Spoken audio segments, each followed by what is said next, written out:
నమస్కారం, నా పేరు Prem Kashi, chartered accountant and company సెక్రటరీని. ఈ వీడియోలో మీకు ఎన్ఫోర్స్మెంట్ డైరెక్టరేట్ రీసెంట్గా వజీరెక్స్కి ఇచ్చిన నోటీస్ గురించి చెప్పబోతున్నాను. వీడియో మరింత ఇన్ఫర్మేటివ్ అండ్ ఇంట్రెస్టింగ్ ఉండడానికి ఏమేమి అంశాలు డిస్కస్ చేస్తానో ఇప్పుడే మీతో షేర్ చేసుకుంటాను. సో ముందుగా ఏ రీజన్స్ వల్ల ఈ ఎన్ఫోర్స్మెంట్ డైరెక్టరేట్ వజీరెక్స్కి ఇలాంటి ఒక నోటీస్ ఇచ్చిందో చెప్తాను. ఆ తర్వాత నిజంగానే వజీరెక్స్ ఫాలో అయ్యే ప్రాసెస్లో లోపాలు ఉన్నాయా, ఇన్ కేస్ లోపాలు ఉంటే ఈ లోపాలు ఓన్లీ వజీరెక్స్లో ఉన్నాయా, వేరే క్రిప్టో ఎక్స్చేంజెస్లో కూడా ఇటువంటి ప్రాసెస్ ఫ్లోస్ లోపాలతో పాటిస్తున్నారో కూడా మనం మాట్లాడుకుందాం. అసలు ఈ ఇన్వెస్టిగేషన్కి ఒక మెయిన్ రీజన్ ఏంటి, ఎటువంటి సినారియోస్ వల్ల వజీరెక్స్ ఎన్ఫోర్స్మెంట్ డైరెక్టరేట్ యొక్క నోటీస్లోకి వచ్చింది అనేది క్లియర్గా టైమ్ లైన్స్తో అసలు ఏం జరిగింది స్టోరీ అనేది కంప్లీట్గా మీతో షేర్ చేసుకుంటాను.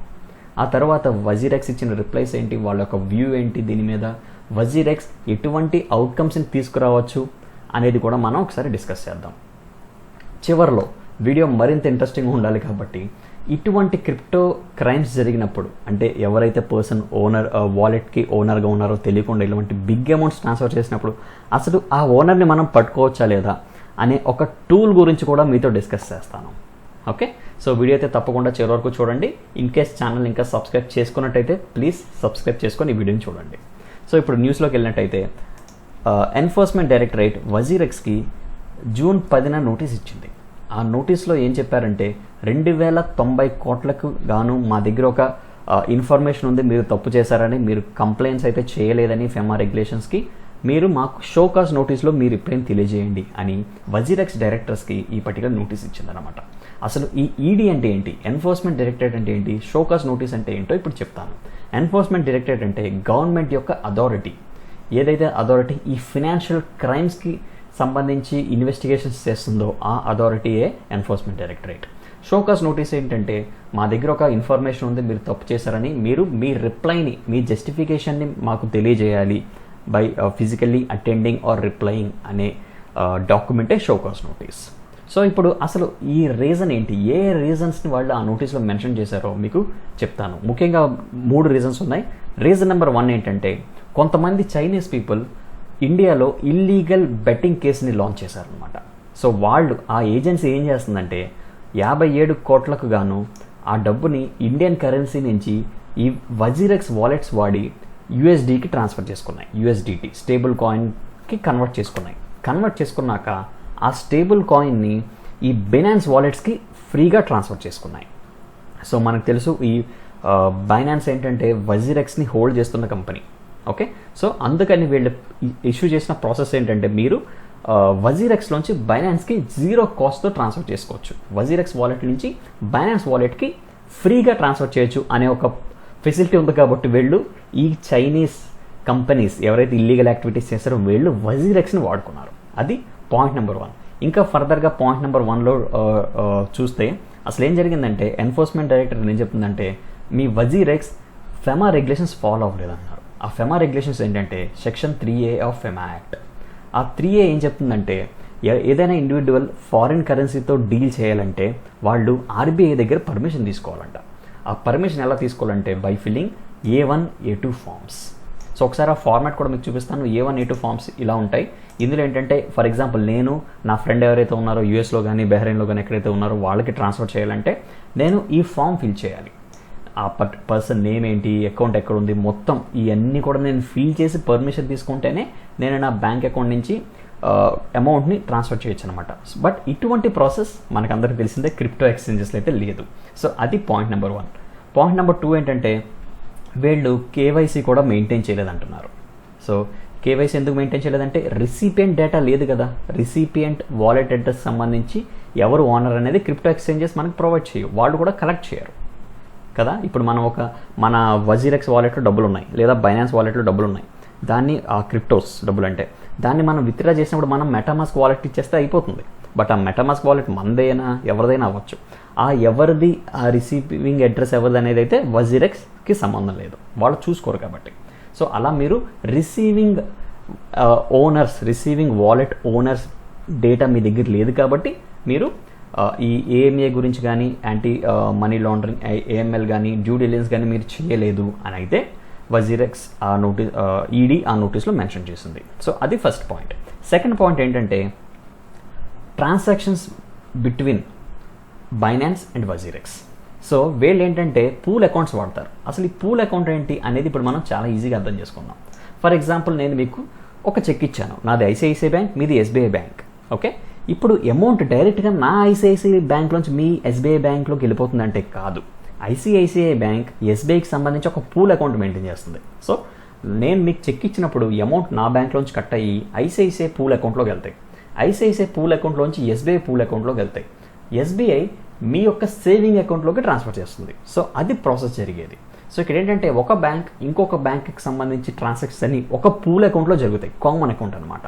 ఓకే, సో అలాగే ఇక్కడ పూల్ అకౌంట్ ఏంటంటే ఎవరైనా ట్రాన్స్ఫర్ చేసుకున్నప్పుడు బైనాన్స్ నుంచి వజీరెక్స్ కానీ వజీరెక్స్ నుంచి బైనాన్స్ కానీ ఈ ట్రాన్సాక్షన్స్ అనేవి పూలింగ్ అకౌంట్లో జరుగుతాయి. సో బైనాన్స్ వజీరెక్స్ అని ఒక పూల్ అకౌంట్ మెయింటైన్ చేస్తుంది, వజీరెక్స్ బైనాన్స్ అని చెప్పేసి ఒక పూల్ అకౌంట్ మెయింటైన్ చేస్తుంది. సో అలా చూసుకున్నట్టయితే ఒక 880 కోట్లు బైనాన్స్ నుంచి వజీరెక్స్ ట్రాన్స్ఫర్ అయ్యాయంట, 1400 కోట్లు వజీరెక్స్ నుంచి బైనాన్స్కి ట్రాన్స్ఫర్ అయ్యాయంట. సో ఇదండి పూల్ అకౌంట్లో జరిగింది. సో ఇక్కడ ప్రాబ్లం ఏంటంటే ఒరిజినల్ అడ్రసెస్ మిస్ అయ్యాయి, ఒరిజినల్ వాలెట్ అడ్రస్ లేదు ఇక్కడ. So AB transaction AB wallet address ఇక్కడ కనపడలేదు, ఓన్లీ ట్రాన్సాక్షన్స్ బైనాన్స్ నుంచి వజీరెక్స్ జరిగినట్టు వజీరెక్స్ నుంచి బైనాన్స్ జరిగినట్టు మాత్రమే కనపడుతుంది. అండ్ మోర్ ఓవర్ అది బ్లాక్ చైన్ మీద లేదు, ఎందుకంటే ఇది హోల్డింగ్ సబ్సిడరీ కంపెనీ కాబట్టి ఫ్రీగా వీళ్ళు ఇది ప్రొవైడ్ చేస్తున్నారు కాబట్టి బ్లాక్ చైన్ మీద దీన్ని నోట్ చేద్దాం అనే థాట్ అయితే లేదు. ఎందుకంటే బ్లాక్ చైన్ మీద దీన్ని నోట్ చేయాలంటే ఫీజు కట్టాలి, ట్రాన్సాక్షన్ ఫీజు పే చేయాలి. ఇది అక్కడ లేదు కాబట్టి వీళ్ళు ఈ ఇన్ఫర్మేషన్ అయితే బ్లాక్ చైన్ మీద పెట్టలేదు. అది రీజన్ నెంబర్ 2. రీజన్ నెంబర్ 3 ఏంటంటే కేవైసీ. ఇది మనకు అందరికీ తెలిసిందే, చాలా crypto exchanges 1 or 2 minutes account open అయ్యే ఫెసిలిటీస్ తీసుకొచ్చాయి. కొన్ని అయితే ఈ పాన్ ఆధార్ సెల్ఫీ కలెక్ట్ చేస్తున్నాయి, బట్ కొన్ని అయితే ఓన్లీ పాన్ ఆధార్ కలెక్ట్ చేసి అకౌంట్ అయితే యాక్టివేట్ చేసేస్తున్నాయి. సో ఇక్కడ స్ట్రాంగ్ కేవైసీ అని కూడా లేదు, వాళ్ళు 1 minute వెరిఫై చేస్తామంటున్నారు. అది కూడా ఎంతవరకు యాక్యురేట్ అనేది కూడా ఒక క్వశ్చన్ మార్క్. సో ఈ 3 reasons బట్టి వీళ్ళు వజీరెక్స్కి నోటీస్ ఇవ్వడం జరిగిందనమాట. ఇప్పుడు మోస్ట్ ఇంట్రెస్టింగ్ పార్ట్, ఈ ఇన్వెస్టిగేషన్ ఎప్పుడు స్టార్ట్ అయిందో మీకు ఇప్పుడు చూపించబోతున్నాను. ఇది రీసెంట్గా 2021లో స్టార్ట్ అయింది అయితే కాదు, 2020 మార్చ్ నుంచి నవంబర్ వరకు జరిగిన ట్రాన్సాక్షన్స్ బట్టి అనలైజ్ చేసుకుంటూ క్యూములేట్ చేసుకుంటూ ఇన్ఫర్మేషన్ ఇప్పుడు నోటీస్ ఇచ్చారనమాట. సో అసలు ఏం జరిగిందో ఇప్పుడు మనం చూద్దాం. సో ఇదండి, ఇది ఎప్పుడు జరిగిందంటే జనవరి 2021లో జరిగింది. ఇక్కడ ఏంటంటే ఎన్ఫోర్స్మెంట్ డైరెక్టరేట్ కొన్ని చైనీస్ కంపెనీస్ బెట్టింగ్ స్కామ్ చేస్తున్నాయని చెప్పేసి వాళ్ళు ఒక కేసు అయితే హ్యాండిల్ చేశారనమాట. సో ఆ కేసులో ఏం జరిగింది ఇప్పుడు మనం చూద్దాం.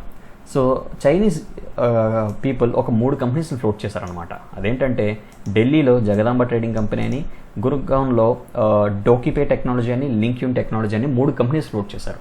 సో ఈ కంపెనీస్ ఏంటంటే బెట్టింగ్ బిజినెస్. సో అంటే ఏదైనా ఒక గేమింగ్ వెబ్సైట్లో వీళ్ళు పోస్ట్ పెడతారు, మీకు ఇన్ని టైమ్స్ రిటర్న్స్ వస్తుంది మీరు ఇన్వెస్ట్ చేస్తే, 5,000 ఇన్వెస్ట్ చేయొచ్చు, 1000 ఇన్వెస్ట్ చేయొచ్చు, ఎంతైనా ఇన్వెస్ట్ చేయొచ్చు, బట్ మీకు ఇన్ని టైమ్స్ రిటర్న్స్ ఇస్తామని చెప్పేసి గేమింగ్ వెబ్సైట్లో మనకి యాడ్స్ వస్తాయి కదా, మనం తొందరపడి క్లిక్ చేయాలని కూడా అనుకుంటాం ఒక్కొక్కసారి. బట్ అవన్నీ కూడా ఫ్రాడ్ స్కీమ్సే. అసలు ఏం జరిగిందో చెప్తాను. ఇక్కడ ఏం జరిగింది, అది కూడా ఒక ఫ్రాడ్ స్కీమే జరిగింది. ఏంటంటే మీరు మా టెలిగ్రామ్ గ్రూప్లో యాడ్ అవ్వాలి. ఇనీషియల్గా మీరు యాడ్ అయ్యాక 5,000 పే చేస్తే మిమ్మల్ని యాడ్ చేస్తాం. అలా యాడ్ అయ్యాక మీరు అమౌంట్ పెట్టచ్చు, ఈ బెట్టింగ్ రిజల్ట్ బట్టి మీకు గెయిన్స్ వస్తాయని చెప్పేసి వీళ్ళు ప్రపోజ్ చేశారు. సో అలాగా ఒక పర్సన్, హైదరాబాదీ పర్సనే, మీరు పేరు కూడా ఇక్కడ చూడొచ్చు, ఇతను ఒక 1 lakh వరకు లాస్ అయ్యాడు. ఆ లాస్ అయినప్పుడు కంప్లైంట్ ఇచ్చాడు. ఆ కంప్లైంట్ ద్వారా ఈ ఈడీ ఆ కేసు టేకప్ చేసి ఈ ఇన్వెస్టిగేషన్ అనేది స్టార్ట్ చేసిందనమాట. సో అలా ఇన్వెస్టిగేషన్ స్టార్ట్ చేసినప్పుడు ఓన్లీ 57 crores వరకునే వజీరెక్స్లో ఉందని తెలిసింది, వజీరెక్స్ని వాడుకున్నారని తెలిసింది ఇనీషియల్గా. బట్ అప్పుడు ఈ వజీరెక్స్ని పిలిస్తే వీళ్ళు ఇచ్చిన స్టేట్మెంట్స్ బట్టి ఎన్ఫోర్స్మెంట్ డైరెక్టర్ మరింత డీప్గా ఇన్వెస్టిగేట్ చేస్తే మిగతా బయటపడ్డాయి. ఈ 880 కోట్లు బ్లాక్ చైన్ మీద లేకుండా విత్ ఇన్ పూల్ అకౌంట్స్లో జరగడం కానీ, కేవైసీ సరిగ్గా లేదని, ఇవన్నీ కూడా ఆ తర్వాత బయటకు వచ్చాయి. సో ఈ పర్టికులర్ పర్సన్ ఇచ్చిన కంప్లైంట్ బట్టి ఇవన్నీ స్టార్ట్ అయ్యాయి. అండ్ మోర్ ఓవర్ ఇదంతా హైదరాబాద్లో స్టార్ట్ అయింది. ఈ ఈడీ ఆఫీస్ హైదరాబాద్ డివిజన్ అయితే ఇవన్నీ ఇనిషియేట్ చేసింది అనమాట. సో అదండి బ్యాక్గ్రౌండ్లో జరిగింది. ఒక చిన్నదాన్ని కాదు, ఒక ఫ్రాడ్ జరగడం వల్ల, ఆ ఫ్రాడ్ కంపెనీస్ ఈ వజీరెక్స్ని వాడడం వల్ల, ఈ వజీరెక్స్ ఫర్దర్గా ఇలాంటి లోపాలు ఉండడం వల్ల ఇటువంటి న్యూస్ అయితే మనం ఇప్పుడు చూస్తున్నాం అనమాట. సో ఇది ఓన్లీ వజీరెక్స్లో జరుగుతుందంటే కాదు, ఈ సిమిలర్ కేవైసీఏ చాలా ఎక్స్చేంజెస్లో కూడా జరుగుతుంది. అలాగే సిమిలర్గా పూల్ అకౌంట్స్ మిగతా ఎక్స్చేంజెస్ కూడా వాడుతున్నారు. మిగతా ఎక్స్చేంజెస్ని కూడా ఇలాంటి ఫ్రాడ్స్టర్స్ ఇలాగే యూస్ చేస్తున్నారు అనమాట. సో ప్రాబ్లం వజీరెక్స్ ఒక్కటితోనే కాదు, మిగతా అన్ని ఇండియన్ ఎక్స్చేంజెస్తో. ఇప్పుడు ఈ న్యూస్లో వజీరెక్స్ యొక్క రిప్లై ఏంటి? సో వజీరెక్స్ ఏం చెప్తుందంటే, మేము ఇంకా అఫీషియల్గా నోటీస్ రిసీవ్ చేసుకోలేదు, బట్ వన్స్ అఫీషియల్గా రిసీవ్ చేసుకున్నాక మేమైతే కంప్లీట్గా మీకు కోఆపరేట్ చేస్తాం ఎన్ఫోర్స్మెంట్ డైరెక్టరేట్కి. అలాగే మేము అన్ని ఇన్ఫర్మేషన్స్ అయితే మా దగ్గర ఉన్నాయి, బ్లాక్ చైన్లో లేకపోయినప్పటికీ ఈ పూల్ అకౌంట్కి సంబంధించిన ట్రాన్స్ఫర్స్ మేము జస్టిఫై చేయగలము అని అయితే వీళ్ళు ఇక్కడ మెన్షన్ చేశారు. సో ఫర్దర్గా ఇప్పుడు మనం వజీరెక్స్ ఏమైతే అవుట్కమ్స్ తీసుకుంటాయో గురించి మాట్లాడితే, ఫస్ట్ ఈ బైనాన్స్ వాలెట్స్కి ట్రాన్స్ఫర్స్ని ఇనీషియల్గా కొంచెం ఆపేయచ్చు అనమాట. ఎందుకంటే ఫర్దర్గా వీళ్ళు ఈ రికార్డ్స్ అన్నీ కూడా కొంచెం ఐడెంటిఫై చేసేలాగా ఈ సెండింగ్ అడ్రస్ రిసీవింగ్ అడ్రస్ కూడా కలిపి రికార్డ్ చేసుకునేలాగా తీసుకురావచ్చు. బట్ ప్రస్తుతానికైతే కొంచెం ఆపేసే ఛాన్సెస్ అయితే ఉన్నాయి. అది ఫస్ట్ ఎక్స్పెక్టెడ్ అవుట్కమ్. సెకండ్ది వచ్చేసి ఏంటంటే, కంప్లీట్గా వజీరెక్స్లోంచి వేరే ఎక్స్చేంజెస్కి ట్రాన్స్ఫర్ చేయడం నిలిపేయచ్చు. ఎందుకంటే రిసీవింగ్ వాలెట్ అడ్రస్కి సంబంధించిన ఓనర్ గురించి వీళ్ళకి తెలియదు కదా. ఇప్పుడు నేను వజీరెక్స్ వాడుతున్నాను, మీరెవరో వేరే ఎక్స్చేంజెస్ వాడి నాకు ట్రాన్స్ఫర్ చేయమన్నారు. సో మీ డేటా వజీరెక్స్ దగ్గర ఉండదు కదా, ఎందుకంటే మీరు వాలెట్ వజీరెక్స్ ఇచ్చింది కాదు. సో అలాంటి ఒక సపోర్ట్ అయితే నిలిపివేయచ్చేమో, అది కూడా ఒక పాసిబుల్ అవుట్కమ్. ఇక మూడో రీజన్ గురించి మాట్లాడితే, కేవైసీ వీళ్ళు ఇంకా ఎన్హాన్స్ చేయొచ్చు. ఫిజికల్ వెరిఫికేషన్ కానీ, లేకపోతే కొంచెం ఆథరైజ్డ్ అవుట్లెట్స్ పెట్టి ప్రాపర్ కేవైసీ చేయడం కానీ ఇలాంటివి అన్నా చేయొచ్చు. సో ఇవి ఫర్దర్గా వీళ్ళు తీసుకోవచ్చు అని చెప్పుకునే అవుట్కమ్స్ అనమాట. ఓకే, సో ఇదండి ఎంటైర్ వజీరెక్స్లో జరిగిన reasons in the notice and violations also as per FEMA act. ఇప్పుడు ఒకసారి మీకు వజీరెక్స్లో దీని మీద ఇంపాక్ట్ ఎలా ఉంది, ఆ కాయిన్ యొక్క ప్రైజింగ్ ఎలా తగ్గింది ఈ న్యూస్ వల్ల అనేది ఒకసారి మాట్లాడుకుందాం. సో జూన్ 11 చూస్తే ఒక ప్రైస్ ఆల్మోస్ట్ 140 రూపీస్ వరకు ఉంది.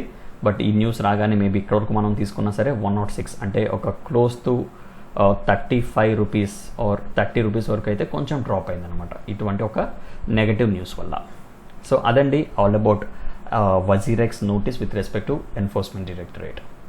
సో ఇప్పుడు అసలు మెయిన్ మీకు చెప్తానన్న మెయిన్ పాయింట్ ఏంటంటే, ఇటువంటి స్కామ్స్ జరిగినప్పుడు, ఇటువంటి ఒక వాలెట్ ఓనర్ ఎవరో తెలియకుండా ట్రాన్సాక్షన్స్ జరిగినప్పుడు మనం పట్టుకోగలం. ఆ పర్టికులర్ ఫీచరే ఎలిప్టిక్. ఇదేంటంటే ఒక స్టార్టప్ కంపెనీ అన్నమాట, ఒక fraud investigation forensic investigation company based on crypto wallet addresses. So ఈ పర్టికులర్ కంపెనీ ఏం చేస్తుందంటే ట్రాక్ చేస్తుంది. సో మీకు ఒక బెస్ట్ ఎగ్జాంపుల్ చెప్తాను, ట్విట్టర్ స్కామ్. జూలై 2020 ఏం జరిగిందంటే, మీరు ఈ పర్టికులర్ అడ్రస్కి అమౌంట్ అయితే ట్రాన్స్ఫర్ చేయండి, మేము డబల్ చేసి పంపిస్తామని చెప్పేసి ట్విట్టర్ అకౌంట్స్ హ్యాక్ చేసి కొంతమంది ఫ్రాడ్స్టర్స్ సేమ్ టైంలో ట్విట్టర్లో పోస్ట్ చేశారు. ఇప్పుడు దాని గురించి మొత్తం చెప్పను, బట్ వీళ్ళు ఎలా ట్రాక్ చేస్తారో మీకు చెప్తాను అనమాట. మేబీ వజీరెక్స్ ఇన్ కేస్ తన దగ్గర డేటా లేకపోతే ఈ రకంగా ప్రూవ్ చేయొచ్చు అని చెప్పడానికే మీకు ఈ ఇన్ఫర్మేషన్ నేను షేర్ చేసుకుంటున్నాను. సో ఇక్కడ ఏంటంటే ఇది మెయిన్ అకౌంట్. సో స్కామర్స్ ఎప్పుడైతే అమౌంట్ అంతా కలెక్ట్ చేసాక దీన్ని వేరే చైల్డ్ అకౌంట్స్కి ట్రాన్స్ఫర్ చేస్తారు. సో వీళ్ళు ఈ పర్టికులర్ ఎలిప్టిక్ కంపెనీ వాళ్ళు ఫోకస్ ఇక్కడ పెట్టి మూమెంట్స్ మొత్తాన్ని ట్రాక్ చేస్తారనమాట. ట్రాక్ చేసి ఏదైనా ఎక్స్చేంజ్ ఇది లిస్టెడ్ క్రిప్టో ఎక్స్చేంజెస్లో ఉందంటే కనుక వాళ్ళు కేవైసీలో దొరికేస్తారనమాట. సో ఇది క్రిప్టో ఎక్స్చేంజ్ లింక్ అవ్వలేదు, హాట్ వాలెట్ అనొచ్చు. ఓకే, సో ఇది వాడి వీళ్ళు అమౌంట్ రిసీవ్ చేసుకున్నారు స్కామర్స్. ఇక్కడి నుంచి మూమెంట్ విత్డ్రా చేయడానికి ఖచ్చితంగా వీళ్ళు స్మాల్గా బ్రేకప్ చేయాలి. కాబట్టి ఏదైనా కేవైసీ ఉన్న అకౌంట్కి ట్రాన్స్ఫర్ చేస్తే మాత్రం దొరికేసినట్టే. సో ఇటువంటి మనకి టూల్స్ కూడా ఉన్నాయి. సో ఇలాంటి ఒక టూల్స్ కూడా మనం ఫ్యూచర్లో చాలా యూజ్ కేసెస్ అయితే వినొచ్చు. దాన్ని వాడి ఈ క్రిప్టో ఎక్స్చేంజెస్ హ్యాక్స్ని కూడా మనం ట్రాక్ చేయొచ్చు. సో ఇదండి ప్రస్తుతానికి వీడియో కంప్లీట్గా ఇన్ఫర్మేటివ్గా ఉందని ఆశిస్తున్నాను. మీకు తెలియని కొన్ని కొత్త పాయింట్స్ కూడా యాడ్ చేసినని అయితే ఆశిస్తున్నాను. మీ ఫీడ్బ్యాక్ని కామెంట్స్ రూపంలో తెలియజేయండి. ఎటువంటి డౌట్స్ ఉన్నా కూడా కామెంట్స్లో మెన్షన్ చేయండి, ఖచ్చితంగా ఆన్సర్ చేస్తాను. అలాగే మా టెలిగ్రామ్ క్రిప్టో గ్రూప్ గురించి కూడా లాస్ట్ టైం డిస్కస్ చేశాను, లింక్ని డిస్క్రిప్షన్లో పెడతాను. ఇంట్రెస్ట్ ఉంటే కనుక జాయిన్ అవ్వండి. సో నెక్స్ట్ టైం మీకు ఏ వీడియో అయితే కావాలో చెప్పండి, దాని మీద డీటెయిల్గా ఎక్స్ప్లెయిన్ చేస్తాను. Thank you.